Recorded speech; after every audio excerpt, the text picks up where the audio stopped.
ایسے بسائیں گے، چہروں پہ تلاوت کا ایک نور سجائیں گے، قرآن کو سینوں میں ہم ایسے بسائیں گے، چہروں پہ تلاوت کا ایک نور سجائیں گے، تطہیر ہر دل کی قرآن کی تلاوت سے، شاداب رہے ہر روح ایمان کی محبت سے، تطہیر ہر دل کی قرآن کی تلاوت سے،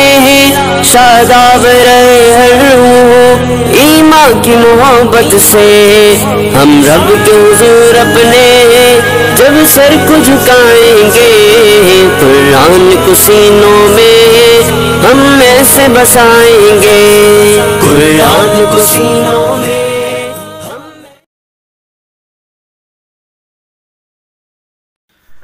السلام علیکم ورحمۃ اللہ وبرکاتہ۔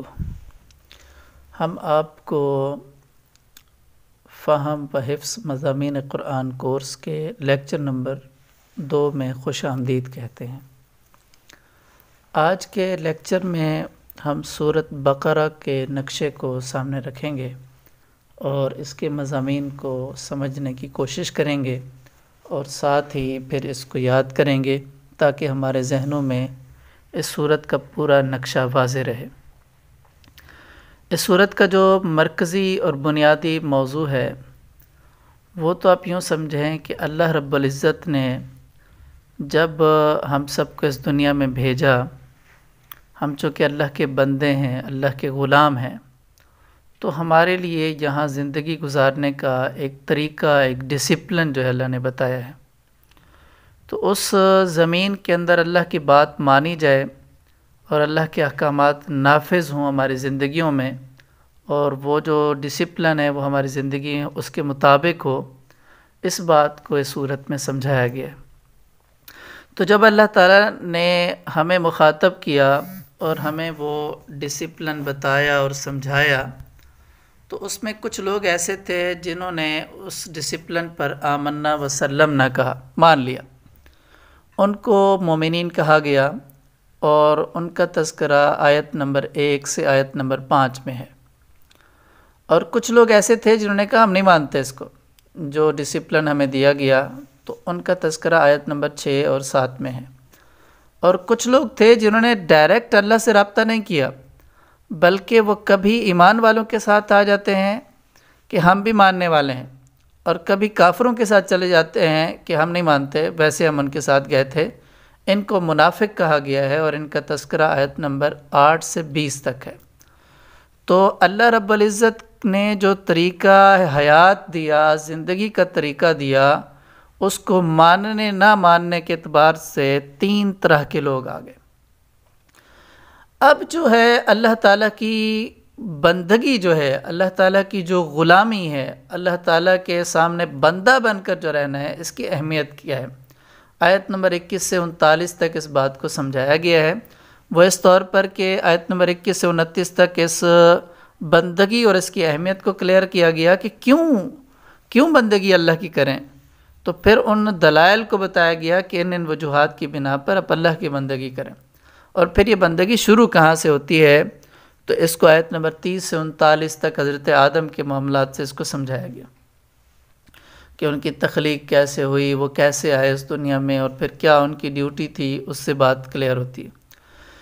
پھر اس کے بعد آیت نمبر 40 سے آیت نمبر 152 تک اس جو ڈسپلن دیا گیا، اس میں کچھ لوگوں نے جنہوں نے کہا کہ ہم اس کو مانتے ہیں، ان ماننے والوں نے کی 2 قسمیں ہیں۔ ایک تو وہ لوگ ہیں جنہوں نے مانا تو ہے، لیکن کبھی کوئی بات نہیں مانی، کبھی یہ والی نہیں مانی، کبھی یہ والی نہیں مانی، کبھی یہ وعدہ یہ والا توڑ دیا، کبھی یہ والا وعدہ توڑ دیا، کبھی اس میں اعتراض کر دیا، کبھی کیا۔ تو ان کو سمجھایا گیا ہے آیت نمبر 40 سے 103 تک بنی اسرائیل کے وعدے توڑنے کی شکل میں، اور پھر ان کو بتایا گیا ہے آیت نمبر 104 سے 123 تک ان کو ہدایات کی گئی ہیں بنی اسرائیل کو کہ یعنی بندگی کی حقیقت کیا ہے۔ اور پھر اس کے بعد آیت نمبر 124 سے 152 تک ان میں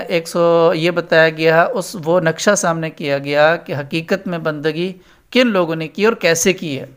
ان میں ایک حضرت ابراہیم علیہ السلام کا واقعہ ہمارے سامنے آیا کہ آیت نمبر 124 سے 141 تک حضرت ابراہیم علیہ السلام کو پیش کیا گیا کہ انہوں نے اللہ تعالیٰ کی بندگی کیسے کی، اللہ تعالیٰ کے فرمان کو کیسے پورا کیا، اس زندگی کے ڈسپلن کے مطابق کیسے چلے۔ اسی طریقے سے آیت نمبر 142 سے 152 تک قبلے کے واقعے کو بیان کیا گیا کہ مسلمان دیکھیں کہ نماز کے اندر ہیں، حکم ہے کہ رخ پھیر دیں تو پھیر دیا، کوئی وہاں اعتراض نہیں ہے، کوئی وہاں بحث نہیں ہے، بالکل ہی یعنی ماننے والی کیفیت ہے کہ ایک بندے کی کیفیت ہے وہاں پر۔ پھر اس کے بعد آیت نمبر 153 سے 253 تک پوری 100 آیات میں یہ بتایا گیا کہ یہ جو بندگی ہے یہ آپ کی پوری لائف کو شامل ہے، یہ صرف زکوٰۃ دینے کا نام نہیں ہے، یہ صرف حج کرنے کا نام عبادت نہیں ہے، یہ صرف زکوٰۃ دینے کا نام عبادت نہیں ہے، روزہ رکھنے کا نام عبادت نہیں ہے، بلکہ آپ کی پوری زندگی کے ایک ایک کام میں عبادت شامل ہے، بندگی شامل ہے، غلامی اللہ کی شامل ہے۔ اور جب آپ یہ کہتے ہیں کہ آپ اللہ کے بندے ہیں تو پھر کچھ امتحانات بھی آتے ہیں جہاں پر چیک کیا جاتا ہے کہ واقعی آپ اس دعوے میں سچے بھی ہیں یا ویسے ہیں۔ وَنَبْلُوَكُمْ بِشَيْءٍ مِّنَ الْخَوْفِ وَالْجُوعِ، اس طرح کی آیات میں آیت نمبر 153 سے 158 تک اس بات کو سمجھایا گیا۔ پھر کچھ نشانیاں بتائی گئیں جس سے پتہ چلتا ہے کہ واقعی یہاں بندگی ہو رہی ہے، تو آیت نمبر 159 سے 167 تک اس پر بات ہے۔ اور پھر آپ کی جو زندگی اور عبادت ہے دونوں میں جو آپس کا ریلیشن ہے، آیت نمبر 168 سے 219 تک اس بات کو سمجھایا گیا۔ اور پھر یہ جو غلامی ہے اللہ تعالیٰ کی، یہ جو بندگی ہے، یہ آپ کی فیملی لائف کی جو مسائل ہیں ان کو بھی شامل ہے، تو 220 سے 242 تک اس بات کو سمجھایا گیا۔ اور پھر اس بندگی کا جو اثر ہے، یعنی اس بندگی جو بندہ بنتا ہے اور پھر اس پر جو اثر ہوتا ہے اس کو جالوت اور طالوت کے واقعے میں 243 سے 253 تک اس کو کلیئر کیا گیا۔ اور پھر یہ بتایا گیا کہ جس کی آپ بندگی کرتے ہیں تو اس کی بنیاد ہے کہ آپ اس کی تعظیم، اس کو بڑا بھی سمجھتے ہیں یا نہیں، تو آیت نمبر 254 سے 286 تک اس بات کو سمجھایا گیا، جس میں آپ یہ دیکھیں کہ 254 سے 260 تک یعنی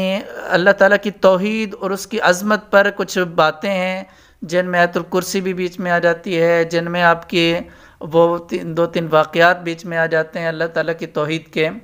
اور پھر جب کسی کی آپ عظمت جانتے ہوئے اس کی بندگی کر رہے ہوتے ہیں تو اس کے راستے میں خرچ کرتے ہیں، تو صدقے کے بارے میں 261 سے 283 تک کچھ باتیں خرچ کرنے کے حوالے سے بتائی گئیں۔ اور پھر اس کے بعد یہ بتایا گیا کہ یہ جو عبادت ہے، یہ جو بندگی ہے، یہ صرف اور صرف اللہ کی ہو سکتی ہے، اس کے علاوہ کسی کی نہیں، تو 284 سے 286 تک اس بات کو سمجھایا گیا۔ تو یہ جو صورت ہے اس کی بہت بڑی فضیلت ہے، جس گھر میں یہ پڑھی جاتی ہے اس گھر سے شیاطین بھاگ جاتے ہیں، اور اسی طریقے سے یہ سحر سے، جادو سے بھی بچانے والی ہے، اور اس خاص طور پر جو ہے نا اس کی آخری 2 آیتیں بڑی اہم ہیں۔ تو امید ہے کہ یہ بات ہمارے سامنے واضح ہو گئی ہوگی۔ ہم بنیادی طور پر مختصر انداز میں صورتوں کو سامنے رکھ رہے ہیں، آپ کے سامنے ایک چھوٹا یعنی ایک آپ کے سامنے ایک ٹاپک کی ایک بالکل جو جیسے وہ ہوتا ہے نا، دھواں ہوتا ہے، تو اس کی ایک چھوٹی سی شکل آپ کے سامنے آتی ہے، پھر آپ اس کی گہرائی میں جاتے ہیں، پھر باریکی میں جاتے ہیں۔ تو آپ اپنے ذاتی مطالعے سے مختلف چیزیں سبجیکٹ کو پڑھیں بھی صحیح، اس کا مطالعہ کریں، اور پھر بھی اگر نہیں سمجھ میں آ رہی ہوتی چیزیں ابھی، یعنی فوری طور پر تو ایک نقشہ ذہن میں بٹھائیں، پھر اپنے ذاتی مطالعہ رکھیں، نہیں سمجھ میں آتی ہم سے پوچھیں، کسی اور سے پوچھیں، اپنے محلے کے ائمہ سے پوچھیں، اپنے دوست احباب سے پوچھیں، علماء سے پوچھیں، تو چیز کی گہرائی میں جائیں، چیز کی ڈیٹیل میں جائیں۔ اللہ تعالی ہم سب کو قرآن کریم کے ساتھ ایک خاص ذوق دے، ایک خاص محبت دے، ایک خاص لگاؤ دے، تب جا کر ہم بات یعنی آگے بڑھیں گے اور ہمارا ایک رشتہ قائم ہوگا اس قرآن سے۔ امید ہے کہ بات آپ کے سامنے واضح ہو گئی ہوگی۔ السلام علیکم۔